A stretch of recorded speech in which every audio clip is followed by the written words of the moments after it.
Hey everybody, welcome to another episode of Delorean Tech, and today we are going to be installing the DPI high performance, high flow cooling fans in the car with the new stainless shroud.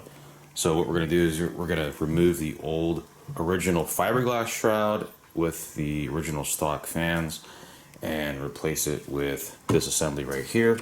I'm also going to be installing the weather pack connectors, which come with the kit for an additional about $20. So it comes with the connectors and some heat shrink butt connectors and some additional heat shrink right there. I also plan on doing a wiring upgrade for the cooling fans, beefing up the power wiring.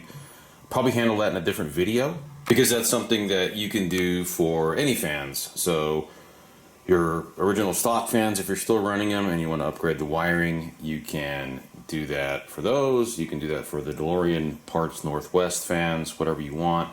So this will just be the installation of the DPI cooling fans.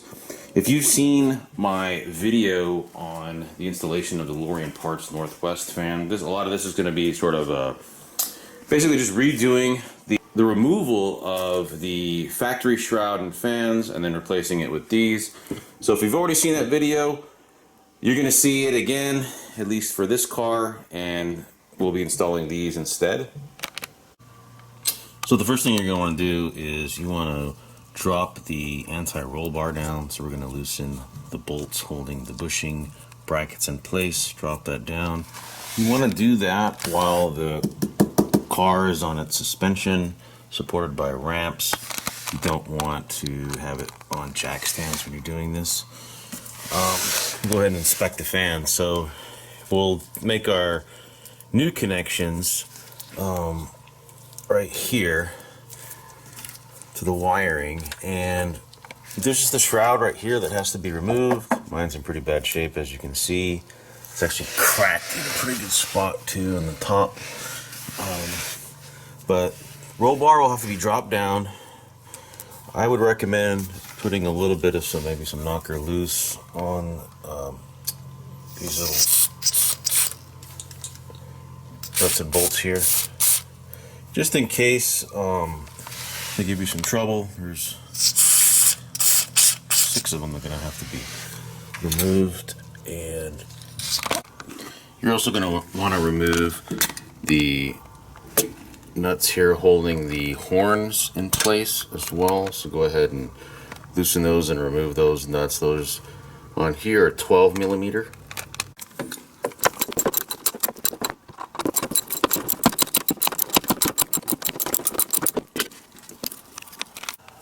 So here's one of the horns already removed, and what I noticed is that these weren't bolts, they were actually nuts with threaded rods on the end, so it's very similar to the other car that we did.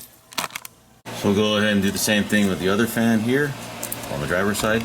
So I ended up using a combination wrench, a ratcheting combination wrench instead, because I could not clear the condenser hose here. I also noticed that one of these nuts is a 13 and the other one is a 12, so just be ready for something different in your car. So go ahead and start undoing the nuts that are holding these brackets in here underneath the radiator.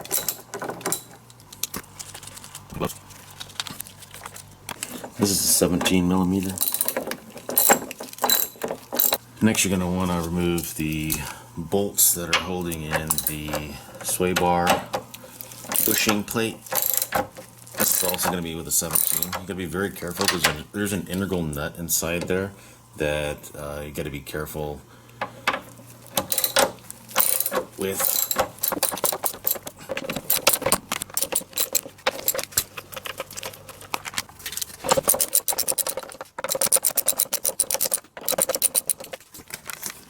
Once you have the bolts removed, now this can be freed, and you can drop this down in order to get access to the shroud. Then you're going to want to start removing these side bolts as well. Again, a socket or a combination wrench. This happens to be a 13.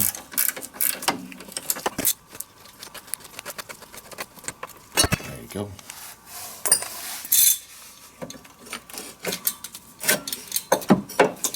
easy one. The other side is going to be a little bit more challenging to take off this bracket.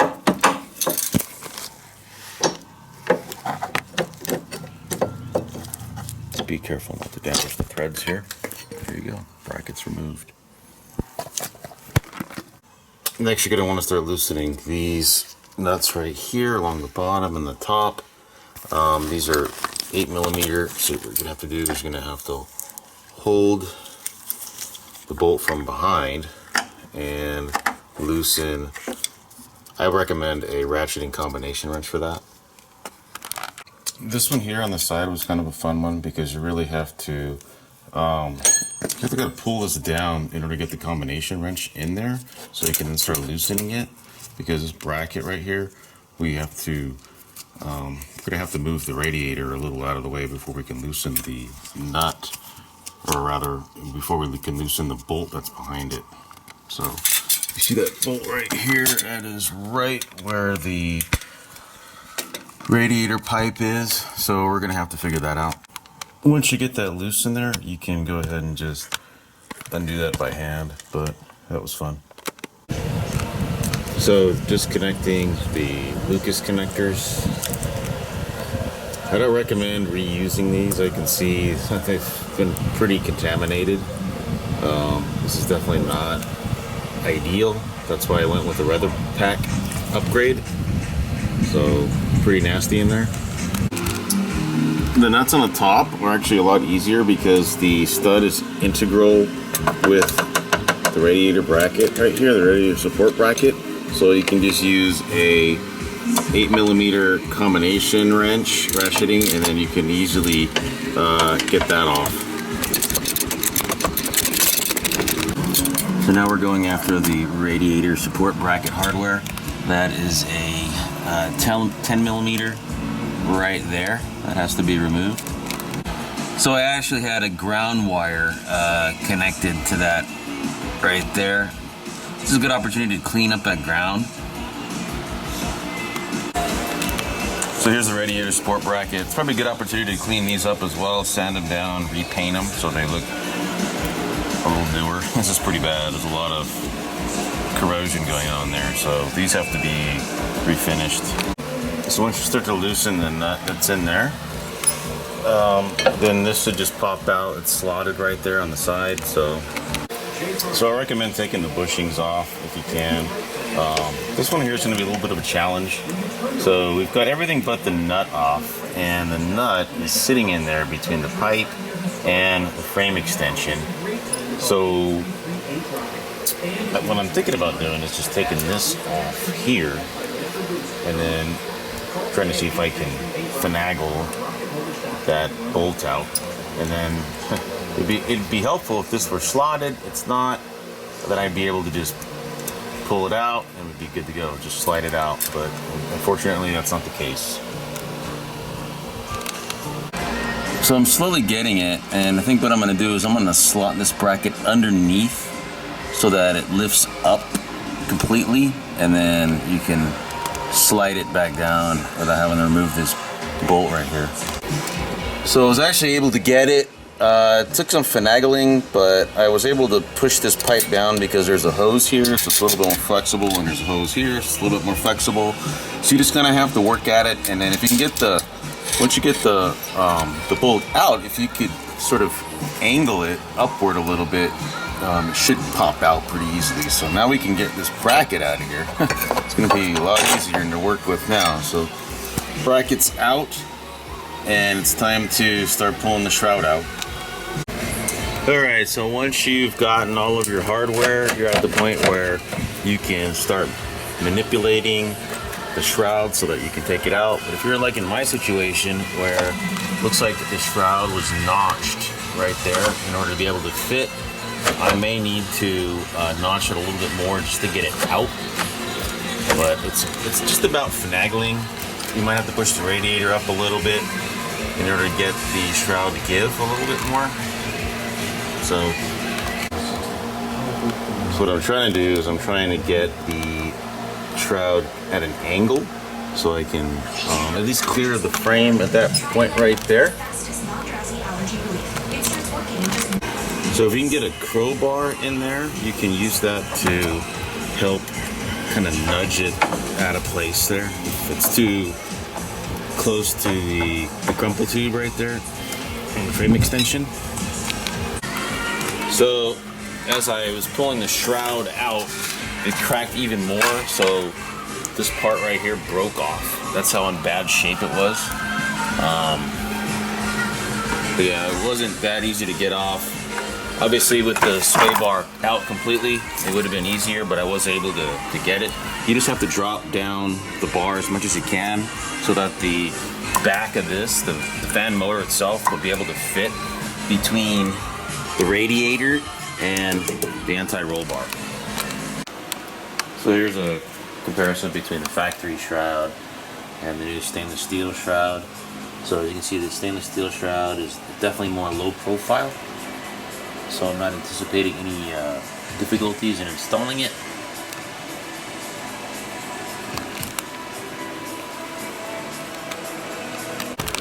Now that you have the cooling fans out, it's probably a good time to make sure everything's nice and clean in here.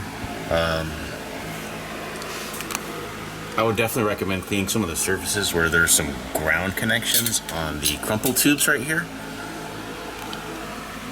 So it's definitely a good opportunity to make sure that you've got some solid connections. So you want to make sure that you test fit the fans before installing them. You want to make sure the holes line up the way they're supposed to line up.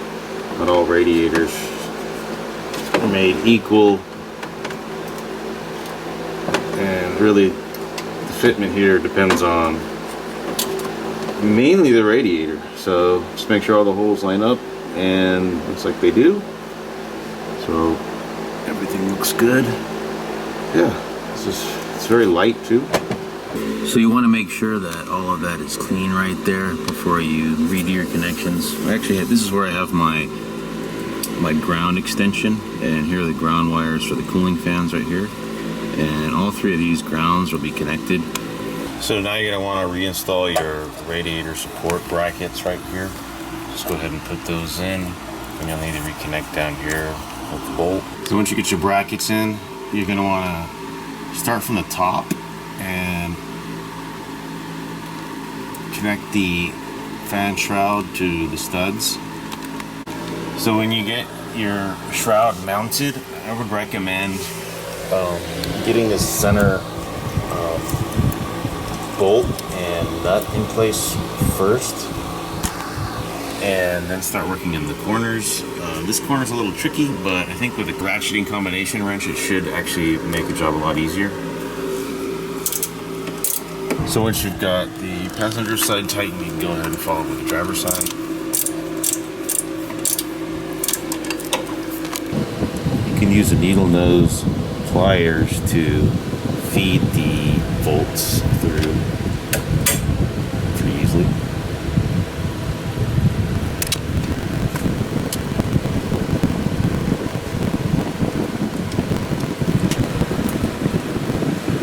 And then follow up with a combination wrench.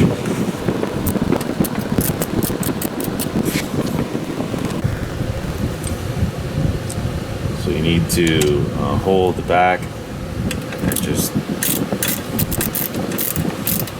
tighten it up.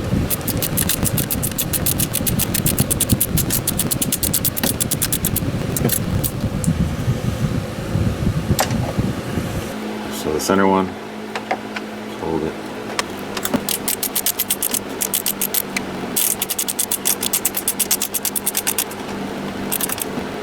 There you go.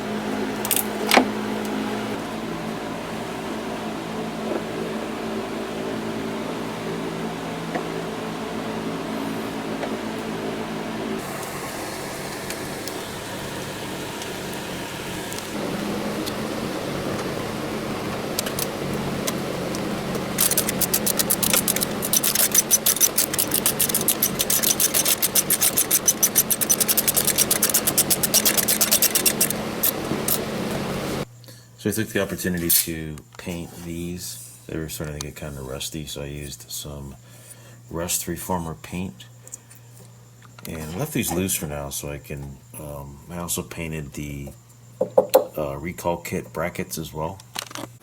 So this is a good idea to clean out the inside of the crumple tubes. So I've got a air hose here connected to an air compressor tank. So I'm just gonna try to air out as much of the dirt and stuff as I can. So you want to like target these holes right here.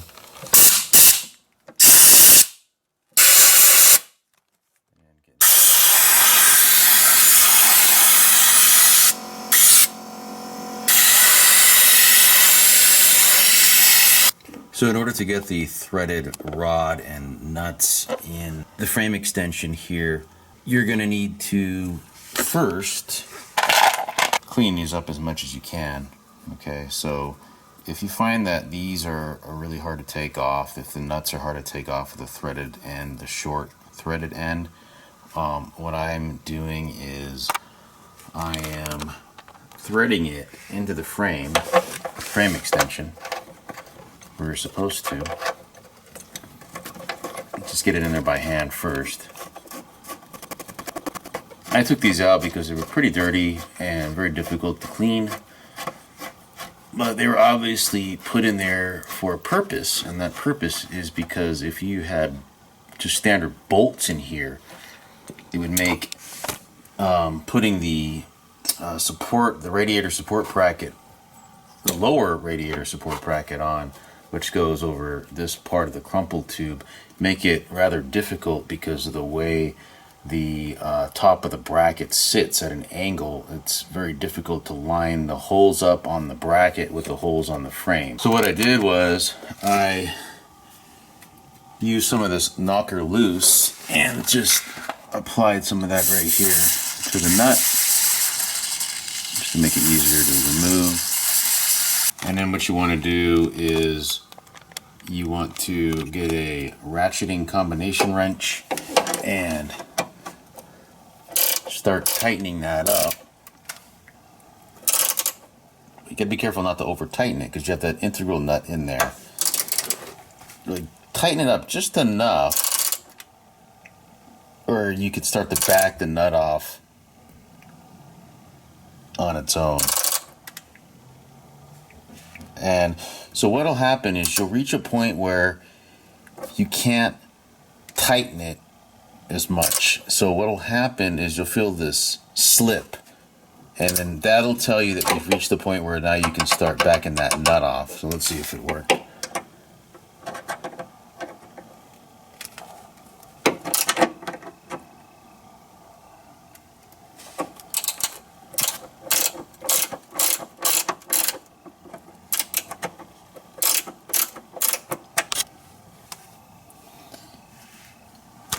This is just a way to get that threaded rod in there. So now you have a threaded rod back in there and you're good to go. So just, once you get the bracket, you'll have to fit those over, tighten the nuts down, you'll get your horns back on, and you're good to go. So in order to get this bolt in here on the side, because this is in the way, you're going to have to push this down slightly. It's actually easier to get the bolt in there without the bracket in place. So what you're going to want to do is get the bolt in, and then we can figure out exactly where we're going to notch the bracket. So the bolt, you can actually just kind of hand tighten it in there. It's really not that hard to get in. Like I said, you just push this down and you'll be able to get it in there, and then tighten it up as much as you can. Don't go all the way because you got to still be able to fit the bracket in there, as well as the recall kit plate. The recall kit plate was already slotted, so we're going to go ahead and see about what we can do with this right here. So if you look at where that would go in, and you should put it underneath here first.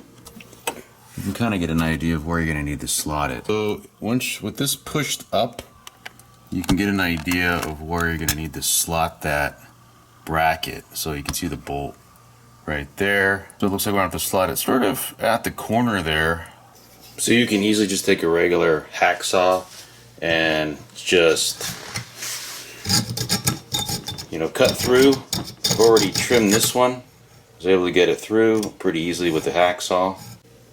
So once you cut through, all you do is just undo your blade and pull it out and put your blade back in and tighten it up. And then we're gonna cut like about right here, so we can just take this whole piece off. I don't have access to another saw, so this seemed like a pretty quick and easy fix. So probably right about there.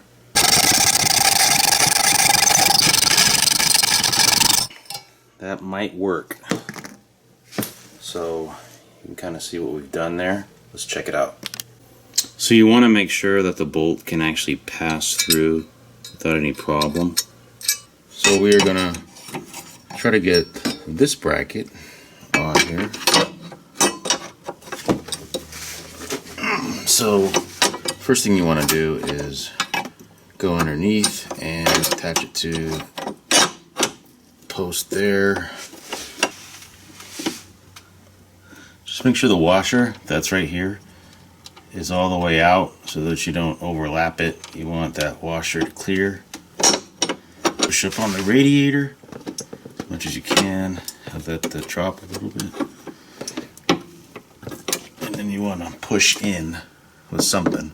It's kind of hard. If you have a second person, it makes it a lot easier. There we go. We're in. So as you can see, we were able to get the bracket over using the slotted opening that we made. So this point, you're going to want to start putting all your hardware back together again. So those bushings and these washers, as well as the nut that goes on there as well.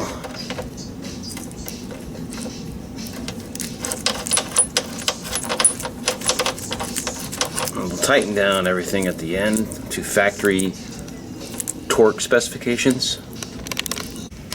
So when you get your recall kit strengthening plate in, it helps that it's also slotted. Mine was already slotted, but if yours isn't, you can use the same approach that I used to slot the radiator support bracket. Then you just go with a 13mm combination wrench. I tried using a ratcheting one, but it didn't work because it was just too tight in here.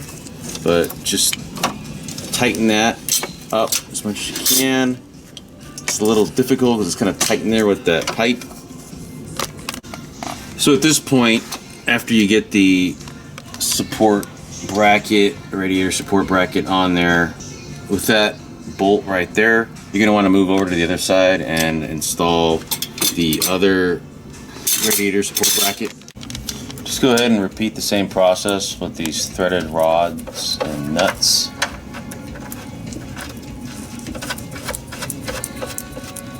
Just go ahead and get those in there by hand first.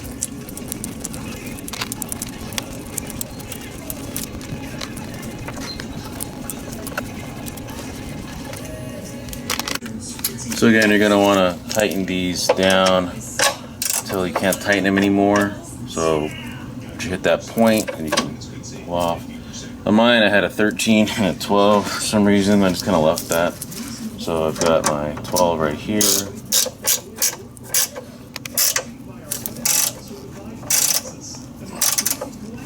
There it is. So you'll feel a slip.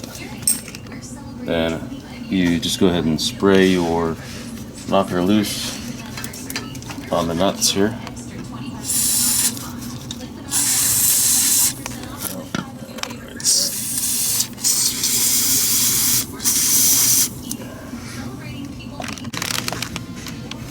So once you've got your knocker loose on there, you can then should be able to loosen up the nuts.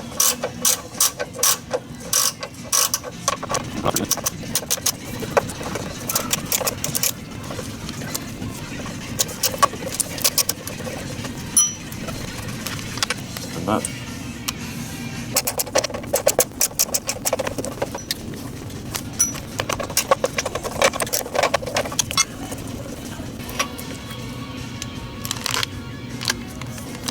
So now we've got to get the bracket right here over the threaded rods up there. So this part's gonna be a little easier since you don't have that radiator hose in the way down here. So we're just gonna push up, push in, and then just get the bracket over the threaded rods. So there we go.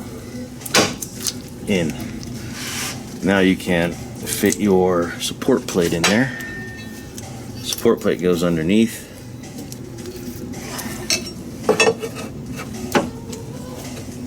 There you go.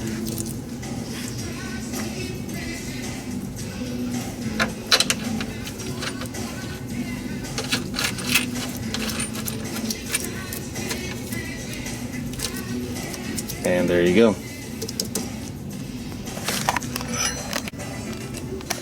When you start to reconnect the sway bar, don't forget your spacer plate, and also on the bolts I've applied some Loctite per the recall kit instructions.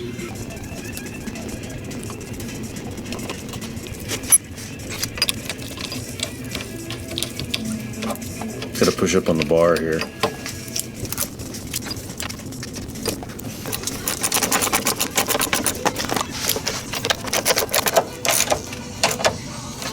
There you go. So we'll factory torque these down at the end of the installation.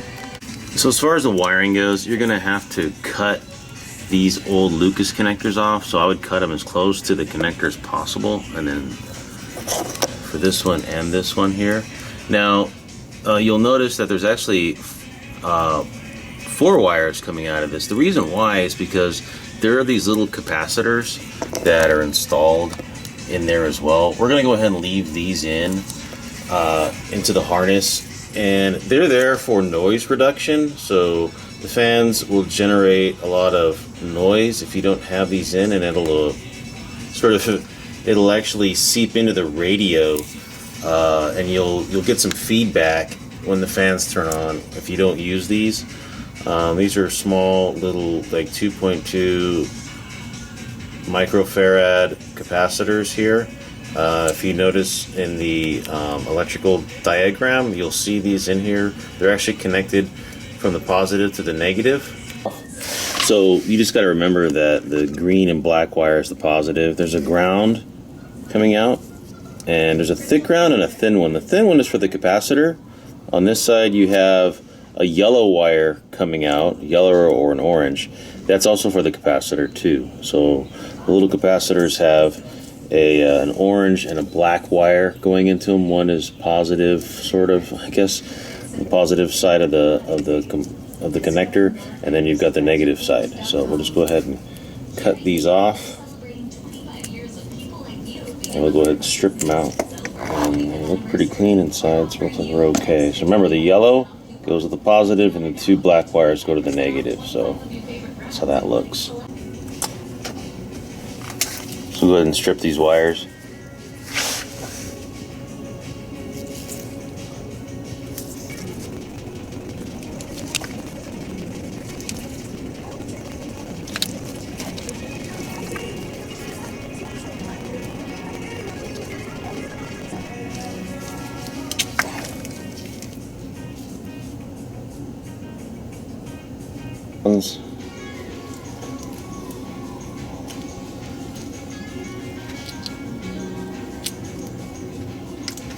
Kind of hard, they're pretty stiff. So here's the weather pack connector. So what we're going to do, and again, this is really going to be temporary until I actually do my wiring upgrade. That's going to be in another video. So I'm just going to crimp these on, heat shrink them on, and until I'm ready to replace the wiring. All I'm going to replace is the black and green wires and the main ground wire here. So I'm going to ground it directly to the frame. Actually, this is already grounded directly to the frame, so I may just replace the power wire. That's coming from the fan fail module, and I'm going to go ahead and install a thicker gauge wire there. But for now, just for this video, I'm going to go ahead and wire in the weather packs temporarily until I do my wiring upgrade. So this is the positive side, so that'll go to the red. So go ahead and make that crimp.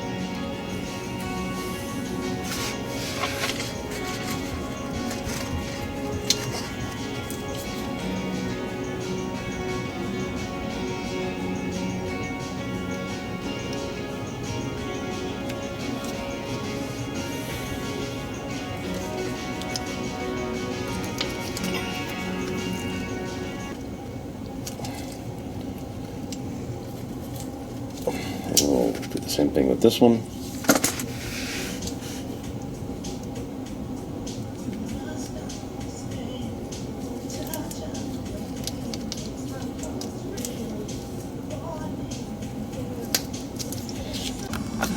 So you want to heat shrink these right here.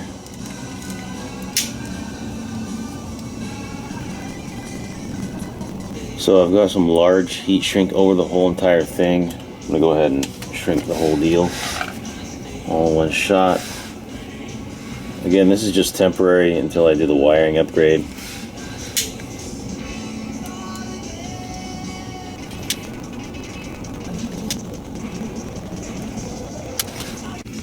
So here's the totally heat shrinked connection right here. Just repeat the same thing with the other wiring. Okay, so both connectors are complete and heat shrinked up. If you're wondering why I used 2 pieces of heat shrink, it's because I could not clear the entire harness, so I actually just cut 2 pieces and kind of overlap them a little bit here. So it's really easy to connect them. Just plug them in and good to go. That's basically it. So once you're done making your connections, you're going to want to take some zip ties and just kind of clean up the wiring here.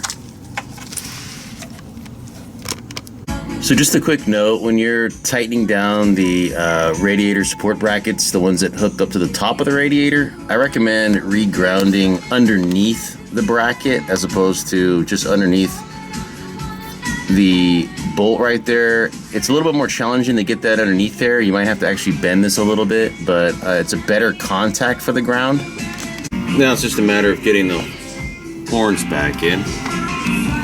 Don't forget to put those washers in. So it's a nut and a washer for each of those threaded rods right there. So if you look at the workshop manual, you can get the torque specs. So the radiator mounting bracket to the frame is 16 pound-feet.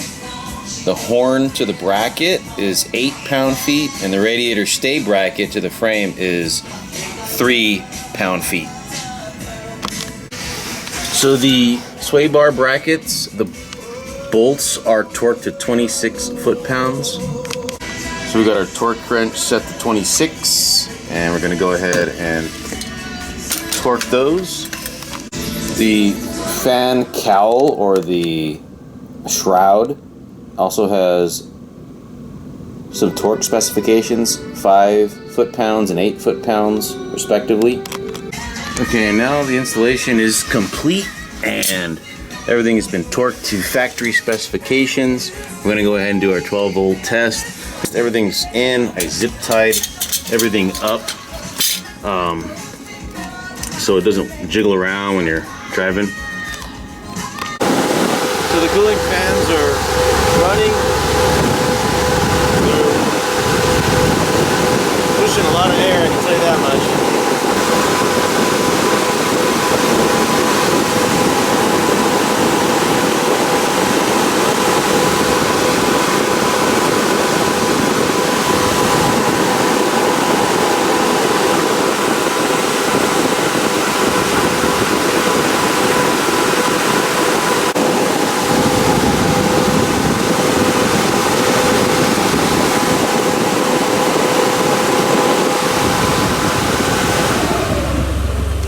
Fans just turned off, and there you have it.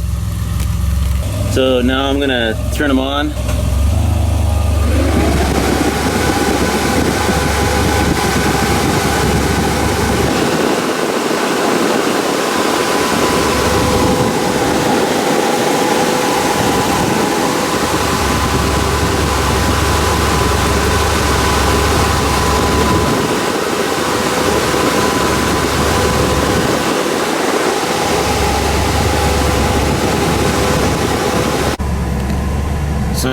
I've got the AC blasting right now, and the fans are on.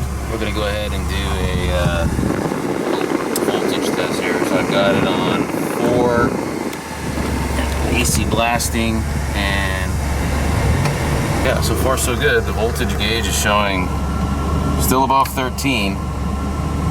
with the new fans on. It's pretty quiet in the car. Can't really hear them, but if I roll the windows down, I can hear them. They've got a distinctive sound, a little bit higher pitch than the original stock fans. So what I'm gonna do is just turn off the AC. I can actually hear them. Roll the window down a little bit, I can hear them. They'll turn off after about 20 seconds because of the Dave McKean relay.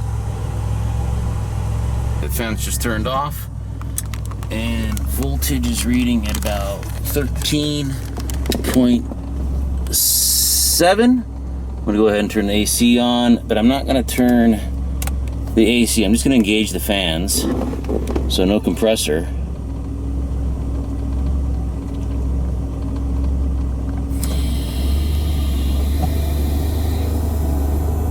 So that's what the fan's running. So hardly any drop in voltage. That's awesome.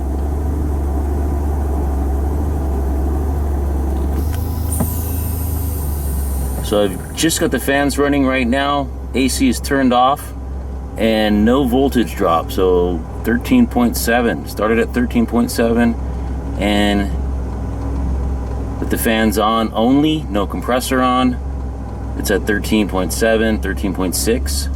Fans just turned off. There's basically no impact on voltage with these fans on, so that's actually really cool.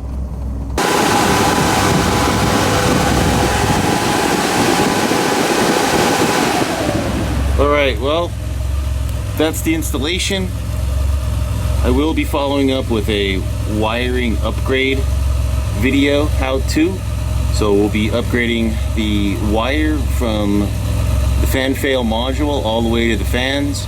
That'll be running 2, 10, or 8 gauge wires from the module all the way to the fans, and replacing the black and green wires that were going to the fans to the wiring harness, the old Lucas connectors. Anyway guys, if you have any questions, feel free to drop those down in the comments, and thanks for watching.